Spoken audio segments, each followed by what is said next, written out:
in the heart of a sleepy Montana town, where golden aspens blaze in autumn and winter blankets rooftops with thick, frosty snow. 29-year-old Sarah Monroe carries a quiet ache.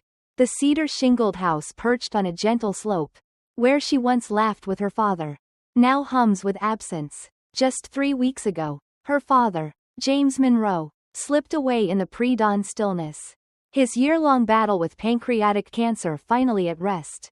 Each morning, Sarah descends the creaky stairs, half expecting to see him in his worn leather armchair, flipping through the local paper, a steaming mug of coffee in hand. But the chair sits empty, and every glance at it tightens her chest like a vice. Sarah had poured her life into caring for James during his illness. The moment the diagnosis landed, she scaled back her hours at the town's cozy bookstore, packed a bag, and moved back into the family home. She drove him to chemo sessions in Missoula, stirred pots of soup he could barely taste, tracked his medications with precision, and sat by his bedside through restless nights. It was a labor of love, exhausting yet unwavering. Meanwhile, her younger sister, 26-year-old Lauren Brooks, was a ghost, living in Seattle, chasing a high-flying career in marketing. Lauren dodged every plea to come home. Sarah's calls, texts, and emails piled up unanswered. Once, in a clipped phone call, Lauren snapped, "You know I can't handle that small-town gloom." Sarah bit her tongue, swallowing words she feared she'd never take back. Once inseparable, the sisters had drifted apart when Lauren left for college. Sarah stayed rooted in Montana, embracing a simple life close to their parents, while Lauren soared to the city, chasing neon lights and endless networking events. The divide between them grew into a chasm, silent but deep. At James's funeral, Lauren arrived nearly an hour late, stepping out of a sleek rental car in a tailored black coat and oversized sunglasses that masked her expression. Sarah barely recognized her. Lauren strode into the funeral parlor without a word. No embrace for their mother, Emily. No glance at Sarah. Only when the minister began speaking did she slip into the front row, poised like a stranger paying respects. Her detachment cut Sarah deeper than any words could. 3 days later, Emily gathered her daughters in the living room, her voice steady but heavy. "Your father left a will." Lauren let out a sharp, humorless laugh. "Of course he did." Emily handed Sarah a faded manila folder, adding, "The family lawyer will be here tomorrow."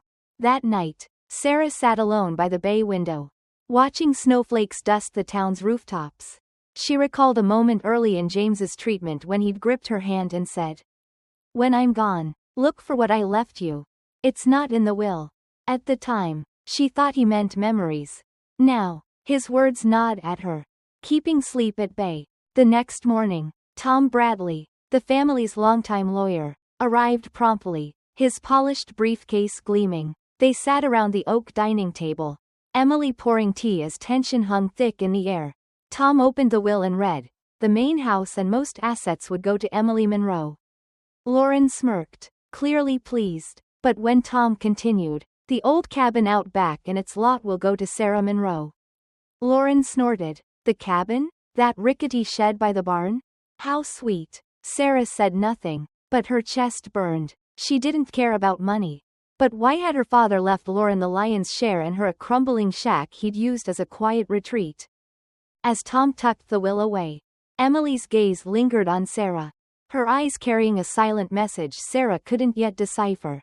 That evening, Emily pressed an old brass key into Sarah's palm and whispered, "Go alone." Sarah clutched the key, doubt and curiosity swirling within her. The cabin, which James had jokingly called his hermit hideout, was a neglected relic, small, weathered, blanketed in pine needles, its west wall scarred from a lightning strike years ago. Yet now, it was hers. That afternoon, Sarah trudged through the thawing backyard, the key heavy in her coat pocket. The snow had melted into slick mud beneath her boots. The cabin sat nestled among towering pines, silent as a forgotten secret. She pushed open the peeling door, its hinges groaning. Inside, darkness swallowed the space, broken only by faint light seeping through cracked windows. Dust coated everything, faded blankets draped over furniture, cobwebs clinging to corners. Sarah flicked on her phone's flashlight. Its beam sweeping across a battered desk. A stack of folded maps. And a shelf of dog-eared novels James had loved. She was about to leave when the light caught a framed photo above the fireplace. It was her and James, sitting on the cabin's steps the day she graduated high school, both grinning over mugs of hot cider. Sarah touched the frame, her throat tightening. Then she noticed something odd. A rug by the fireplace, pinned down by two uneven bricks. Kneeling, she lifted it and found a rusted metal trapdoor with a lock. Her pulse quickened. She'd never known the cabin had a basement. Her hands trembled as she fitted the brass key into the lock. A deep, solid click echoed, like a secret answering back. She lifted the hatch, and cold, musty air rushed up, smelling of damp wood. A narrow staircase descended into darkness. Sarah hesitated, then stepped down, her flashlight cutting through the gloom. The basement was cramped, its low ceiling and paneled walls closing in. Against one wall stood a desk, holding a black metal box and a few notebooks. On the box's lid, in James's familiar scrawl, was a note. Sarah. Open when you're ready. Sarah exhaled, her fingers shaking as she unlatched the box. Inside wasn't cash but a thick stack of documents. Neatly clipped. Atop them sat a yellow envelope labeled, investment account. Sarah only. She flipped through the papers, her breath catching. James had opened an investment fund in her name over a decade ago, quietly adding small sums each year. The current balance stunned her, $510. Sarah sank into a dusty chair, tears spilling over, not for the money, but for the quiet, steadfast love woven into every page. She realized her father hadn't left her just a dilapidated cabin. He'd left her a legacy, a testament to trust and unspoken strength. And as she sat in the dim basement, she sensed this was only the beginning of what he'd hidden for her to find. The air in the Montana spring carried a faint warmth. But for Sarah Monroe, the chill of her father's absence lingered. The old cabin behind the family home, once a forgotten shack, had revealed its first secret. A hidden basement holding an investment fund worth $510. A quiet gift from her father, James. But Sarah sensed there was more. His words echoed in her mind. Look for what I left you. It's not in the will. As she stood in the cabin's dim light, clutching the documents, she knew her journey was far from over. What she didn't expect was how her choices would unravel her sister Lauren's world, and lead her own toward an unexpected dawn. Sarah's heart urged her to honor her father's legacy with integrity. The staggering sum in the investment fund could have been a secret kept forever. But she refused to hide it. She called Tom Bradley, the family lawyer, and laid everything bare, the basement, the documents, the $500,000. Tom's voice was calm but firm. James was meticulous. Sarah, this fund is in your name. But to avoid legal tangles, you'll need a professional to assess it. He recommended Lisa Harper, a tax accountant in Bozeman known for her sharp mind and warm demeanor. Lisa arrived at the Monroe home on a crisp Friday, her laptop and scanner in tow. Sarah led her to the cabin's basement, where they pored over the documents. Lisa's eyes widened as she traced the fund's history. This is extraordinary, Sarah. Your father built this for you over 12 years. Bit by bit. It's a testament to his love. They spent hours cataloging, Lisa's gloved hands handling each page with care. When they finished, she confirmed the balance, $512, adjusted for recent growth. You'll owe inheritance taxes, she explained, but we can structure payments or deduct from any proceeds if you liquidate assets. Sarah nodded, resolute. She didn't want to hoard wealth, she wanted to honor her father's trust. The cabin held another surprise. Days later, Sarah returned, drawn by an instinct she couldn't shake. As she dusted the basement's shelves, her fingers brushed a panel behind the desk. A faint seam ran along the wood, barely visible, heart-pounding. She pried it with a pocket knife, and the panel swung open, revealing a narrow, pitch-black alcove. Her flashlight beam landed on a dusty, forest green safe, her father's old office safe from his contracting days. As a child, Sarah had spun in his chair, asking what it held. He'd only smiled, a grown-up secret. You'll know someday. She retrieved 2 small keys from the document box. The second key clicked in the lock. And the safe creaked open. Inside, black velvet boxes gleamed, each labeled in James's handwriting. Sarah's breath caught as she opened them. Vintage watches. Their craftsmanship breathtaking. A 1960s Rolex Submariner. A Patek Philippe Calatrava. A collection James had quietly amassed over decades. An envelope held appraisals from a Seattle jeweler, valuing the collection at $525. Sarah sank to the floor, tears streaming. This wasn't just wealth, it was her father's heart, wrapped in timepieces that held his travels, his dreams, his unspoken devotion. Sarah knew she couldn't keep such a fortune secret. With Lisa's guidance, she arranged to auction 11 watches at a prestigious Seattle house. The sale, after taxes and fees, netted $345. Sarah kept 3 watches. A silver pocket watch James wore on holidays. A Bulova from her mother's early gift to him. And a simple Hamilton he'd given her when she started at the bookstore. Saying, "Time's precious, Sarah, don't waste it." With part of the proceeds, she sent quiet gifts to those who'd supported James, Drive, Ellis, Nurse Clara, and old Mr. Hayes, who'd cleared their driveway during chemo trips. Each received a $500 gift card, a photo of Sarah and James, and a handwritten note of gratitude. She didn't want fanfare, only to share the love her father had inspired. While Sarah built a legacy of gratitude, her sister Lauren spiraled into ruin. Lauren's $100 inheritance had vanished in months, burned on designer clothes, luxury spa retreats, and a personal stylist to fuel her Seattle glamour. Her suspicions festered. She couldn't believe Sarah, the small-town bookseller, had only inherited a shack. One gray afternoon, Lauren pulled up to Sarah's house in a glossy sedan, her heels sinking into the muddy yard. Her eyes, once sharp with arrogance, were hollow, almost desperate. "I heard you sent gift cards to Dad's doctor, his nurse, even Mr. Hayes," she said, clutching her purse. "Where'd you get the money, Sarah?" Sarah deflected with a half-joke. "What? You think I hit the jackpot?" But Lauren's voice sharpened. "I saw you poking around that cabin. And I remembered Dad's old safe from his office. What's in there, Sarah? I'm his daughter too." Sarah's heart sank. "What I got isn't what you think," she said softly. Lauren stood, snatching her coat. "You're a terrible liar. And that's how I know you're hiding something." She stormed out, leaving Sarah staring at the darkening sky. A storm brewing in more ways than one.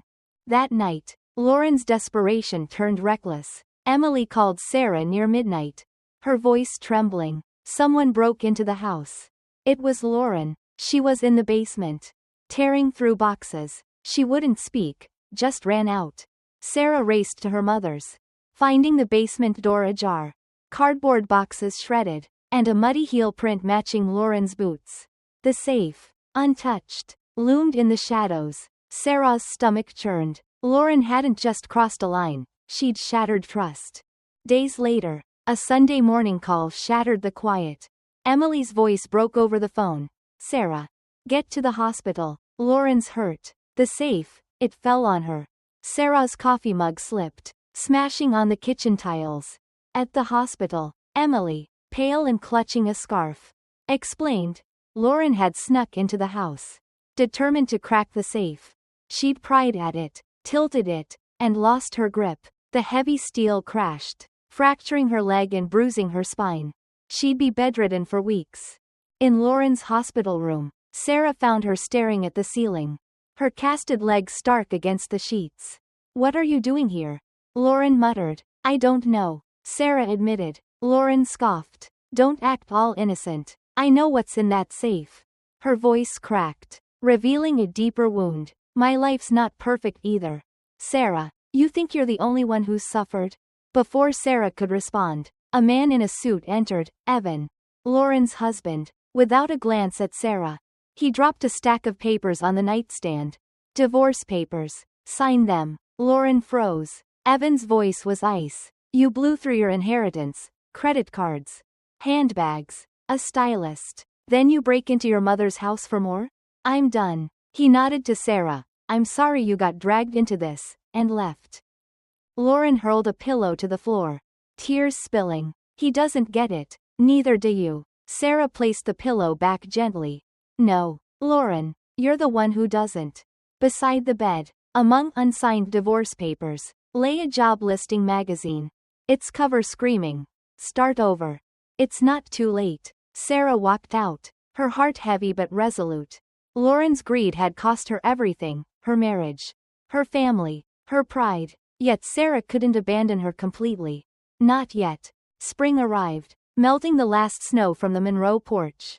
Sarah and Emily settled into a rhythm, repainting the house, planting James's favorite wildflowers. Then came a shock. Sarah was pregnant. Morning nausea and bone-deep fatigue led to a test, 2 pink lines. Tears fell, not from fear but from awe. A new life, blooming amid loss. When she told Emily, her mother's eyes sparkled. Your father would have been over the moon. He always wanted a grandchild. Sarah moved in with Emily, craving her warmth and wisdom as she prepared for motherhood. The bookstore granted her leave, and she poured her heart into making their home a haven. Lauren's path veered starkly. Divorced and cut off, she rented a cramped apartment near Missoula's industrial edge, working part-time at a hardware store to survive. Emily visited, ever forgiving, but Sarah kept her distance, not out of spite, but to let Lauren face the simple life she'd once scorned. One April evening, Lauren appeared at Sarah's door, unannounced, holding a battered shoebox. These were Dad's, she said, voice low. I found them in storage from my old place with Evan. They're for you. Inside were photos, notes, and an unopened letter addressed to Sarah. Sarah, if you're reading this, I'm probably gone. I trust you to carry on. Like you always have. The cabin's yours, not because it's small, but because it holds my biggest gift, my faith in you. Lauren's eyes brimmed. I'm sorry, she whispered, not just for the safe, but for all the years I threw away, with you. With Dad, with what mattered. Sarah nodded, wordless. Forgiveness wasn't a speech, it was letting go of bitterness. Lauren walked back into the dusk. And Sarah, hand on her growing belly, closed the door. Behind her lay a chapter of greed and grief. Ahead, a new one glowed. A world where she'd be a mother. Where love and truth would fill her home. James couldn't know he'd be a grandfather. But Sarah felt his smile. Wherever he was. This wasn't just about money. Sarah inherited her father's heart, his trust, his quiet strength. Lauren, chasing fleeting glitter, lost it all. But in loss, there's room for redemption. And as Sarah stepped into spring, she carried a truth. The greatest treasures bloom in the simplest places. Often where we least expect.